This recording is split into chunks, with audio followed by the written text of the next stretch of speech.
चमोली में ऑपरेशन जिंदगी जारी, 50 मजदूरों का किया गया रेस्क्यू। 2 मजदूरों को आज भी मिला शव और 2 मजदूरों की लगातार तलाश जारी।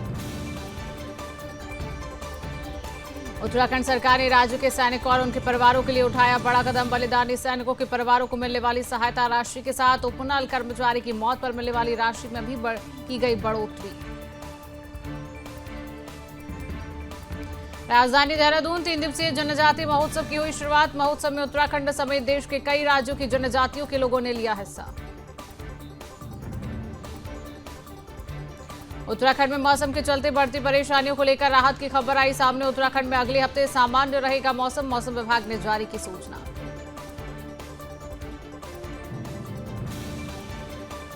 पीएम मोदी का उत्तराखंड दौरा जल्द, दौरे को लेकर प्रशासन ने तेज की तैयारियां। पीएम मोदी के आगमन मार्ग से हटाई जा रही बर्फ। महिलाओं को सशक्त बनाने में जुटी उत्तराखंड सरकार। विकासनगर में मंत्री रेखा आर्य ने महिलाओं को बांटी किट, सैकड़ों महिलाओं को मिला योजना का लाभ।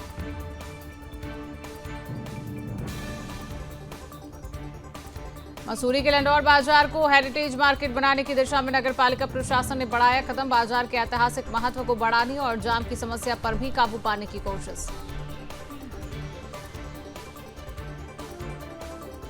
खटीमा में बीजेपी ने नवनियुक्त मंडल अध्यक्षों का स्वागत, अभिनंदन समारोह आयोजित किया। यहां पार्टी पदाधिकारियों ने फूल मालाओं से किया स्वागत।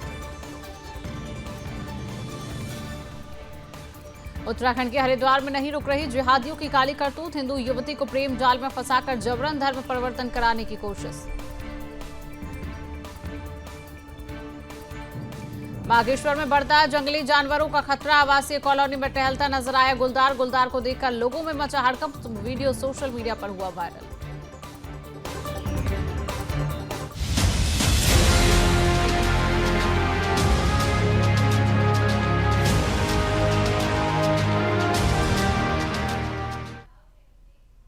नमस्कार, अपना उत्तराखंड देख रहे हैं आप और मैं हूं आपके साथ शिवांगी जैन। बुलेटिन की शुरुआत बड़ी खबर के साथ करेंगे। चमोली हादसे से जुड़ी इस वक्त की बड़ी खबर सामने आ रही है। 50 मजदूरों का रेस्क्यू किया गया है। 2 मजदूरों के शव मिले हैं। 2 मजदूरों की तलाश जारी है। रेस्क्यू में भारतीय सेना की टीमें लगातार जुटी हुई हैं। बड़ी खबर आप तक पहुंचा रहे। चमोली हादसे से जुड़ी इस वक्त की बड़ी खबर निकलकर सामने आई है, जहां पर 50 मजदूरों का रेस्क्यू कर लिया गया। 2 मजदूरों के शव बरामद किए गए हैं। 2 मजदूरों की तलाश भी लगातार जारी है। रेस्क्यू की टीमें लगातार, सेना की टीमें लगातार जुटी हुई हैं। दिन रात लगातार रेस्क्यू अभियान चलाया जा रहा है। माड़ा गांव के पास जब ग्लेशियर टूटा, 55 मजदूर इसमें दब गए, जिसमें से 50 मजदूरों का रेस्क्यू कर लिया गया है। लगातार 2 मजदूरों की जानकारी मिली है कि उनका शव बरामद किया गया है। 2 की तलाश अभी जारी है। उनके लिए लगातार रेस्क्यू चलाया जा रहा है। एनडीआरएफ, एसडीआरएफ, आईटीबीपी के जवानों की लगातार तैनाती है। सीएम पुष्कर सिंह धामी भी लगातार नजर बनाए हुए हैं और लगातार रेस्क्यू किया जा रहा है। और आप तस्वीरें भी देख रहे हैं, जो घायल मजदूर बाहर आए उनका लगातार अस्पताल में इलाज भी किया जा रहा है। आज तीसरा दिन है, यानी कि लगातार तीसरे दिन भी रेस्क्यू जारी है और जो अस्पताल में भर्ती है उनका इलाज किया जा रहा है। तस्वीरें, दोनों ही तस्वीरें आप देख रहे हैं टीवी स्क्रीन पर। पहली तस्वीर जहां पर एम्बुलेंस की तस्वीर आपको नजर आ रही है। जो मजदूर घायल हैं उनको एम्बुलेंस में ले जाकर अस्पताल में भर्ती कराया जा रहा है, जहां पर उनका इलाज जारी है। दूसरी तस्वीर आप अस्पताल की तस्वीर देख रहे हैं, जहां पर मजदूरों को भर्ती कराया गया, उनका इलाज जारी है। और इन्हीं मजदूरों से सीएम पुष्कर सिंह धामी ने भी मुलाकात की, उनका हालचाल जाना और सांत्वना देते हुए कहीं ना कहीं नजर आए। बड़ी खबर है, ग्लेशियर टूटने से तबाही होती है। आज तीसरा दिन बताया जा रहा है। तीसरे दिन भी लगातार रेस्क्यू चल रहा है। ये सुबह 6:30 बजे, 6:45 के आसपास एवलॉन्च आया था सर। तो हमारे कंटेनर रोलिंग करके मेन रोड से दूसरे रोड में चले गए थे, तो यही हुआ था सर। 2.5-3 मीटर तो आराम से हुई सर। 2.5-3 मीटर बर्फ तो होगी। कितने लोग थे कंटेनर? हमारे कंटेनर में, हमारे इसमें 4 ही लोग थे, चारों सेब है। कैसे बचे आप? हम कंटेनर, जब हमारा कंटेनर रोलिंग हुआ तो हमारा कंटेनर फट गया, तो हम लोग बाहर छिटक गए। बर्फ की इंजरी हुई थी। बाकी 3 जो क्रिटिकल पेशेंट यहाँ पर हैं, जिनको कुछ छाती की चोट लगी है, एक को पेट में चोट लगी है, जिसमें कि लीवर में थोड़ा सा इंजरीज आई हैं, खून का बहाव हो रहा है। हम उसे यहीं पे मैनेज कर रहे हैं। जो बाकी और पेशेंट्स हैं, कुछ एक्सट्रीम हाइपोथर्मिया के पेशेंट थे एंड कुछ मामूली सी चोटें आई हैं, उन सारे पेशेंट को हम अभी प्रेजेंटली यहीं मैनेज कर रहे हैं एंड सकुशल उनका इलाज पूर्वक, सफलतापूर्वक करने की कोशिश कर रहे हैं। अभी हम उन पेशेंट का फिर से इवैल्यूएट करेंगे एंड देखेंगे उनकी स्थिति में कितनी सुधार आई है। उसके बाद हम इन चीज़ों पर विचार करेंगे कि उनकी डिस्चार्ज कब तक किया जा सकता है। तो और जानकारी लेंगे हमारे साथ उत्तराखंड के ब्यूरो चीफ कृष्णा कुमार जुड़ चुके हैं। कृष्णा, क्या अपडेट फिलहाल अभी सामने आ रही है इसको लेकर? बिल्कुल शिवांगी, देखिए माना का तीसरा दिन है। कल शाम जो है 50 लोगों को वहां से रेस्क्यू कर लिया गया था, जिनमें से 4 लोगों जो है वो मृत्यु हो गई थी, जिसके बाद हमने देखा है 2 डेड भी और भी लिए। तो मृत्यु की टोटल संख्या अब बाकी 2 की तलाश जो है वो जारी जो है वो अपने तमाम उपकरणों के साथ आज सुबह जो शिप पहुंची, उसके बाद जो है वो ग्राउंड पर पहुंची, जहाँ पे तमाम जो अन्य श्रमिक अभी भी लापता है उनकी खोजबीन जो है वो काफी ज्यादा तेज कर दी है। क्योंकि तीसरा दिन आज लगातार जो खबरें मिल रही है वो एक तरीके से घातक कर देने वाली मिल रही है कि दोस्त एक तरीके से आज बराबर होकर की जो 2 अन्य लोग और बचे हुए हैं जो अभी तक लापता है, उम्मीद जताई जा रही है कि उनकी भी डेथ जो है वो लगातार हो गई होगी। लेकिन एसडीआरएफ और आर्मी समेत तमाम विभाग जो है वो उनको खोजने में लगे हुए हैं। उम्मीद जताई जा रही है कि उनको जल्दी सकुशल एक तरीके से बचा लिया जाएगा। शिवांगी, कृष्णा, क्या लग रहा है कितना समय लगेगा? तीसरा दिन है, लगातार रेस्क्यू किया जा रहा है, 2 मजदूर अभी भी फंसे हुए हैं, कितना समय और उनको बचाने में?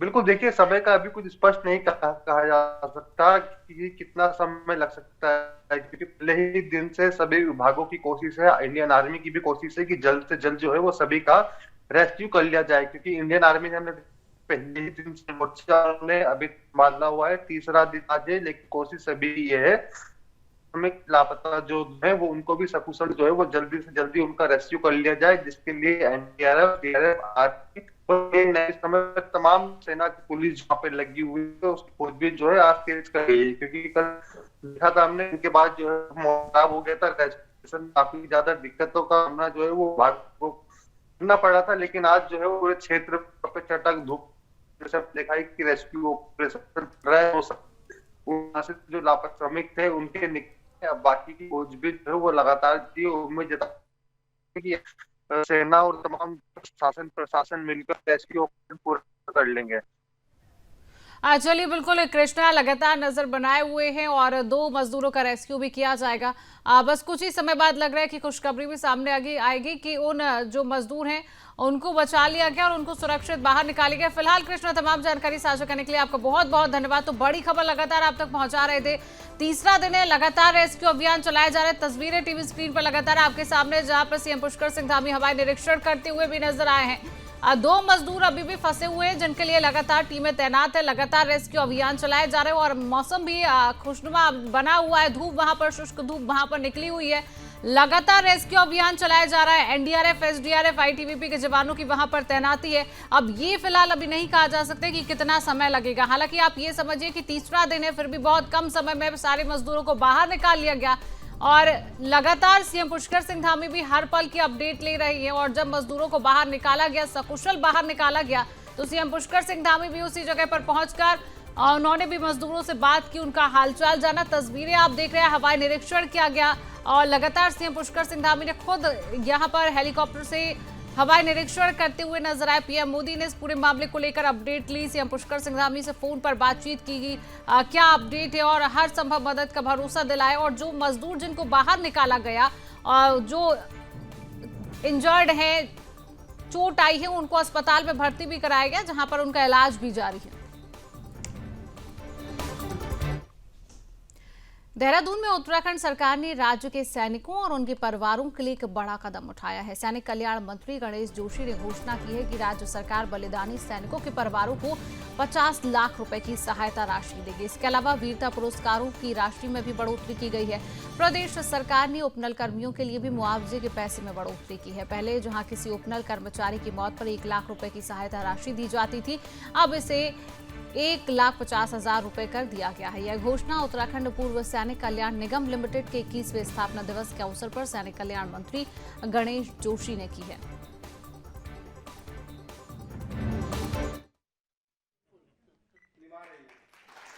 शुभकामनाएं देता हूं, बधाई देता हूं। उत्कल की स्थापना भूतपूर्व सैनिकों व इनके आश्रितों को नौकरी देने के लिए हुई थी और लगातार हमारा डिपार्टमेंट इस दिशा में काम कर रहा है और उपनल कर्मचारियों के लिए कई सुविधाएं भी उपनल ने मुहैया कराई है। उदाहरण के लिए पहले उपनल का कर्मचारी अगर उसकी मृत्यु हो जाती थी तो मात्र 15,000 रुपये मिलता था। मेरे बनने के बाद हमने उसको 1 लाख करवाया। इसी प्रकार एक्सीडेंटल उस पर हमने पीएनबी से एक टाइप किया। ऐसे केस में 50 लाख रुपया बीमे का उनको मिलता है। और आज हमने जो घोषणा की है कि जो हमारा वेलफेयर फंड है उसका एक बड़ा हिस्सा हम जो हमारे सैनिक बहाली क्षेत्र हैं, हर जिले में हर गांव को हम लेंगे। उसके माध्यम से उन क्षेत्रों का हम विकास करेंगे। और अभी हमें लगातार हमारे एमडी उसके लिए प्रयास कर रहे हैं। विदेशों में भी मैन पावर सप्लाई करने का कॉन्ट्रैक्ट बहुत शीघ्र हमें मिलने वाला है। और जिसको मिलने के बाद जहां यहाँ के हजारों लोगों को हम रोजगार दे सकेंगे, वही उपनल की आय। राजधानी देहरादून में 3 दिवसीय जनजाति महोत्सव अब शुरू हो गया है। इस महोत्सव में उत्तराखंड समेत देश के कई राज्यों की जनजातियों के लोग हिस्सा ले रहे हैं। महोत्सव में केंद्रीय योजनाओं के लाभार्थियों और स्थानीय उत्पादों के 150 से ज्यादा स्टॉल लगाए गए हैं। इस कार्यक्रम का आयोजन उत्तराखंड की संस्कृति और स्वरोजगार को बढ़ावा देना है। कार्यक्रम को लेकर जनजातीय कल्याण विभाग के निदेशक संजय सिंह टोलिया ने बताया कि केंद्र और राज्य सरकार जनजातियों को मुख्यधारा में लाने के लिए पूरा प्रयास कर रही है। जनजातीय महोत्सव की शुरुआत की गई है। रोजगार को बढ़ावा देने के लिए उत्तराखंड सरकार लगातार प्रयास कर रही है। स्थानीय उत्पादों को लगातार बढ़ावा मिल रहा है। जनजातीय महोत्सव के जरिए कहीं न कहीं रोजगार को बढ़ावा देने की एक पहल शुरू की गई है, जहां पर केंद्र और राज्य सरकार जनजातियों को मुख्यधारा में लाने के लिए पूरा प्रयास कर रही है। यहां पर कार्यक्रम को लेकर जनजातीय विभाग कल्याण के निदेशक संजय सिंह टोलिया ने बताया है कि केंद्र और राज्य सरकार किस तरीके से जनजातियों को मुख्यधारा में लाने के लिए किस तरीके से प्रयास करती हुई नजर आ रही है। सर्वप्रथम जो हम लोग जो केंद्र सरकार और राज्य सरकार दोनों की मंशा ये है कि इस तरह के उत्सव और जो भी जनजातियां, जैसे हमारे प्रदेश में जो 5 जनजातियां रहती हैं, उनको मूल धारा में, मुख्य धारा में उनको लाने के लिए पूरा प्रयास किया जा रहा है। इसी क्षेत्र में जिस तरह से हम भारत सरकार से और राज्य सरकार से समय समय पर सहायता लेते हैं, उनसे योजनाओं का लाभ उठाते हैं, उसमें हम जो हमारी राज्य की 5 जनजातियां हैं उनके सामाजिक स्तर को, शैक्षिक स्तर को उठाते हैं। और इसी क्रम में हम लोगों के वहाँ जैसे अभी कई विद्यालय चल रहे हैं, कई हमारे वहाँ ATS चल रहे हैं, कई हॉस्टल्स हैं, और भी कई तरह के जो योजनाएं हैं वो माननीय प्रधानमंत्री भारत सरकार और उनके केंद्रीय मंत्री एवं। और अब बात करेंगे देहरादून से मिल रही बड़ी खबर की। मौसम विभाग से राहत भरी खबर सामने आई है। उत्तराखंड में अगले हफ्ते मौसम सामान्य रहेगा। ऊंचाई वाले क्षेत्रों में हाल ही में भारी बर्फबारी हुई है। अगले 1 हफ्ते तक अब मौसम सामान्य रहने की संभावना जताई जा रही है। मौसम केंद्र निदेशक विक्रम सिंह ने इसको लेकर जानकारी दी है कि कुछ पहाड़ी जिलों में अब हल्की बारिश की संभावना है। बड़ी खबर आप तक पहुंचा रहे हैं। मौसम से जुड़ी हुई ये बड़ी खबर है, बड़ा अपडेट है। उत्तराखंड में अब अगले हफ्ते मौसम सामान्य रहने की संभावना है। ऊंचाई वाले क्षेत्रों में हाल ही में भारी बर्फबारी की तस्वीरें हमने देखी, भारी बर्फबारी बारिश हमने देखी है। अब ये मौसम विभाग के अनुसार जानकारी दी गई है कि आने वाले अगले हफ्ते तक मौसम सामान्य रहेगा। सामान्य रहने की संभावना जताई जा रही है। जिस तरीके से तस्वीरें आप देख रहे हैं कि किस तरीके से उत्तराखंड में भारी बर्फबारी, बारिश के साथ बर्फबारी का दौर देखा गया है, वहीं पर अब मौसम विभाग की जानकारी मिल रही है। मौसम विभाग ने कहा है कि अगले हफ्ते तक सामान्य रहने की मौसम संभावना है। मौसम केंद्र निदेशक विक्रम सिंह ने इसको लेकर अपडेट दिया है, जानकारी दी है। उन्होंने कहा है कि कुछ पहाड़ी जिलों में अब हल्की बारिश की संभावना है। बर्फबारी नहीं होगी लेकिन हल्की बारिश रहेगी। मौसम सुहावना बना रहेगा। मौसम से जुड़ी ये बड़ी खबर है कि आने वाले अगले हफ्ते में मौसम सुहावना रहेगा। मौसम सामान्य रहने की कहीं ना कहीं संभावना जताई जा रही है। देखिए, मौसम के लिए अगर 1 वीक तक की मैं बात करूं तो कोई विशेष अब एक्टिविटी है नहीं। आज भी मौसम करीब करीब साफ ही है। प्रदेश में छुटपुट एक्टिविटी जो होगी कुमाऊं रीजन में है, और बहुत लाइट एक्टिविटी आप कह सकते हैं कि गढ़वाल में भी एकाध जगह में मिलेंगी।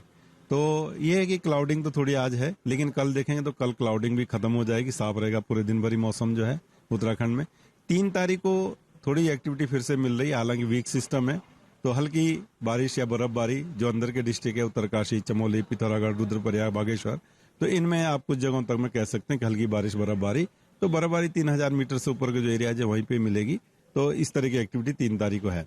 लेकिन जब 4 से आप देखेंगे तो फिर से मौसम साफ है और पूरा 6, 7, 8 तारीख तक जो मौसम साफ है। तो इस तरह की है, तो आप ये कह सकते हैं मोटा मोटा जो मौसम जो है बिल्कुल ठीक है। 3 तारीख को छुटपुट एक्टिविटी आप कह सकते हैं कि अंदर के डिस्ट्रिक्ट में रहेगी। Thank you. पीएम मोदी का उत्तराखंड दौरा जल्द होने जा रहा है। 6 फरवरी को उत्तराखंड आएंगे देश के प्रधानमंत्री नरेंद्र मोदी। मुखवा में शीतकालीन यात्रा को प्रमोट करेंगे पीएम। पीएम के आगमन को लेकर तैयारियां तेज नजर आ रही है। बड़ी खबर आप तक पहुंचा रहे हैं।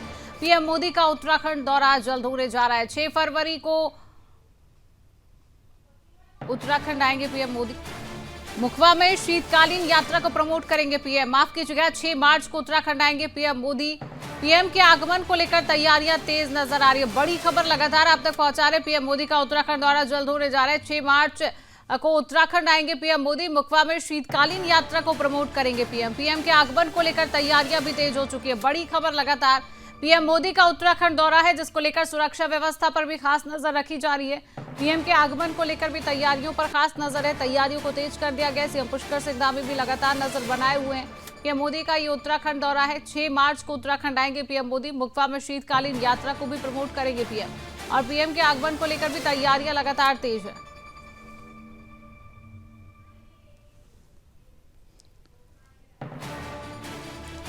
तो 6 मार्च को पीएम मोदी उत्तराखंड आएंगे। लगातार तस्वीरें आप देख रहे हैं। आप अंदाजा लगाइए, ये वो रास्ता है जहां से पीएम मोदी गुजरेंगे और इस रास्ते पर बर्फ जमी हुई है। इस रास्ते से बर्फ हटाई जा रही है। ये वो तस्वीरें टीवी स्क्रीन पर हम आपके सामने दिखा रहे हैं। 6 मार्च का दौरा है। 6 मार्च को प्रधानमंत्री नरेंद्र मोदी उत्तराखंड के दौरे पर लगे रहेंगे। लगातार तैयारियों को तेज कर दिया गया और आप तस्वीरें भी देख रहे हैं कि किस तरीके से बर्फ को हटाया जा रहा है, क्योंकि जब प्रधानमंत्री नरेंद्र मोदी उत्तराखंड पर आएंगे तो इसी रास्ते से गुजरेंगे और उसी रास्ते पर जो बर्फ जमी हुई है लगातार उसको हटाने का प्रयास किया जा रहा है। पीएम मोदी के आगमन को लेकर लगातार तैयारियां तेज है। सीएम पुष्कर सिंह धामी भी लगातार तैयारियों का निरीक्षण करते हुए नजर आ रही हैं।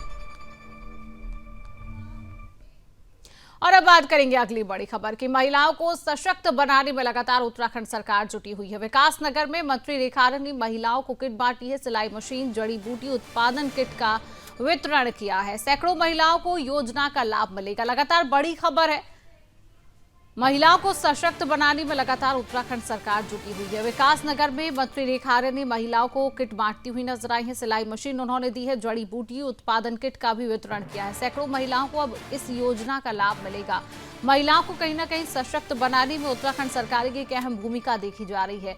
महिलाएं किस तरीके से सशक्त बने, इसको लेकर उत्तराखंड सरकार ने एक योजना चलाई है। विकासनगर में मंत्री रेखा आर्य ने महिलाओं को किट बांटी है। सिलाई मशीन, जड़ी बूटी उत्पादन किट का भी वितरण किया है और सैकड़ों महिलाओं को भी अब इस योजना का लाभ मिलेगा। तो कहीं ना कहीं इस योजना के जरिए महिला सशक्त बनेगी और इस सशक्त बनने के लिए उत्तराखंड सरकार लगातार अहम कदम उठाती हुई नजर आ रही है।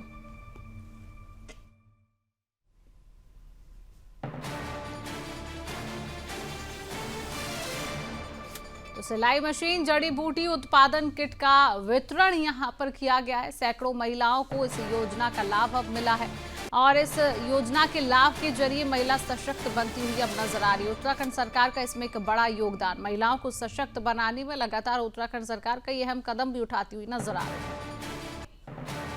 क्योंकि महिला सशक्तिकरण विभाग के द्वारा महिला सतत आजीविका योजना के अंतर्गत एक संस्था जो कि पौष्टिक नामक संस्था है, पोषण नामक संस्था है, जिस संस्था के द्वारा हमारे विभागीय जो योजना के अंतर्गत मिली जो वित्तीय सहायता थी उसके अंतर्गत मातृशक्ति को प्रशिक्षण करना और प्रशिक्षण करने के साथ में उन्हें परिसंपत्ति देना भी, ये दोनों चीज़ों को लेकर आज जितने लाभार्थी यहाँ पर हमारे बीच में उपस्थित हुए, आप हम सब लोगों ने देखा कि बहुत सारी महिलाओं को यहाँ पर सिलाई मशीन वितरित की गई है। बहुत सारी महिलाओं को यहाँ पर जड़ी बूटी किट जो है यहाँ पर वितरित की गई है। तो ये पूरी कोशिश और कवायद है सरकार की कि हमारी महिलाएं अपनी आजीविका के लिए जो है वो सशक्त बने, उनको अपने आर्थिकी में वो मजबूत बने, उनके हाथ जो है वो लेने के लिए नहीं अपितु देने के लिए अग्रसर हो। तो उसी दिशा में जो है आज का ये कार्यक्रम संबोधन के माध्यम से भी और लोगों के अनुभव जानने के माध्यम से भी, और ये भी आश्चर्य हुआ कि मातृशक्ति, इनमें से बहुत सारे लोग ऐसे देखने को मिले जिन्होंने सिलाई मशीन देखी नहीं अथवा देखी है तो फिर उपयोग किया नहीं, तो उन्होंने अपने अनुभव भी साझा करे। तो एक ये प्रयास है कि हमारी उत्तराखंड की हमारी मातृशक्ति को, खासकर जो ग्रामीण क्षेत्र में रही है, उन्हें आत्मनिर्भर बनाने का। तो आज उसका हमने जो है आज यहाँ पर एक कार्यक्रम के माध्यम से उनको सिलाई मशीन और ये जब बोर्ड नहीं आया था और हमने उसको होल्ड पे इसलिए रखा था कि लोकल लोगों का कहना था कि ये पार्किंग लोकल लोगों के लिए बनाई गई थी, और जो बात सत्य भी थी। और अगर हम वो पार्किंग लोकल लोगों के लिए नहीं खोलेंगे तो जो साउथ रोड पे जाम रहता है, जो लंडौर मार्केट में जाम रहता है, वो यथावत रहता है। तो हम भी चाहते हैं कि वो पार्किंग, जो दोनों पार्किंग है, वो लोकल लोगों के लिए ओपन हो जाए। लेकिन उसमें जो एक समस्या आ रही थी कि उसका मैनेजमेंट कैसे होगा, अगर हम टेंडर नहीं करेंगे तो उसका मैनेजमेंट कैसे होगा। तो अभी ये बातचीत तो लंडौर व्यापार मंडल के साथ फाइनल हुई है कि वो 1 हफ्ते के अंदर अंदर अपनी एक समिति बनाएंगे लंडौर व्यापार समिति के नाम से, और वो समिति उस पार्किंग की जिम्मेदारी लेगी और उसका मैनेजमेंट भी वो देखेगी, और उसमें जो भी सुविधाएं हैं वो नगर पालिका उनको करके देगी, चाहे वो लाइटिंग का को लेकर के है, चाहे वो जो भी डेंटिंग पेंटिंग होनी है पार्किंग की, वो नगर पालिका उसको करके देगी। खटीमा में बीजेपी ने नवनियुक्त मंडल अध्यक्षों का स्वागत अभिनंदन समारोह आयोजित किया है। पीडब्ल्यूडी गेस्ट हाउस परिसर में हुए इस कार्यक्रम में खटीमा विधानसभा के नगर मंडल अध्यक्ष जीवन सिंह धामी, चकरपुर मंडल अध्यक्ष विक्रम सिंह भाट, नौसल मंडल अध्यक्ष शोभनाथ मौर्य और कंजाबाग मंडल अध्यक्ष महेश पुराणा का गर्मजोशी से स्वागत किया गया है। यहां पार्टी के वरिष्ठ पदाधिकारियों और कार्यकर्ताओं ने फूल मालाओं से उनका स्वागत किया और मिष्ठान वितरण कर नारेबाजी की। इस मौके पर भाजपा के कई महत्वपूर्ण नेता मौजूद थे, जिन्होंने कार्यक्रम की सफलता पर आभार व्यक्त किया है। सभी मंडल अध्यक्षों ने पार्टी के सिद्धांत सबका साथ सबका विकास पर काम करने का संकल्प लिया है।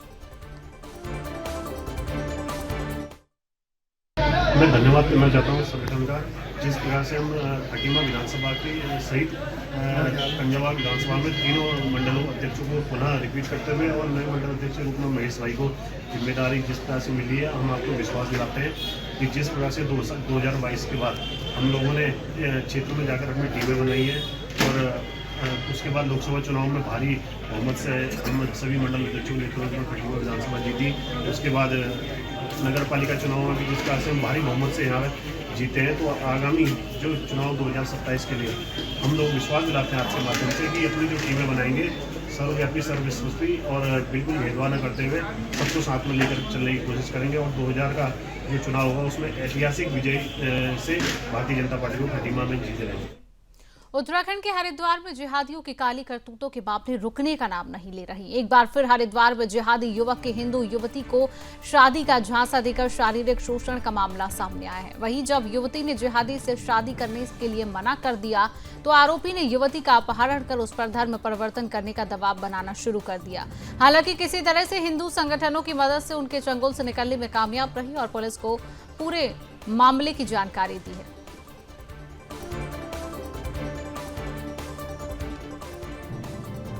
तो हिंदू लड़कियों पर लगातार गिद्ध सी नजर रखी जा रही है। जिहादी लगातार निशाना हिंदू लड़कियों को बनाते हुए नजर आ रही हैं।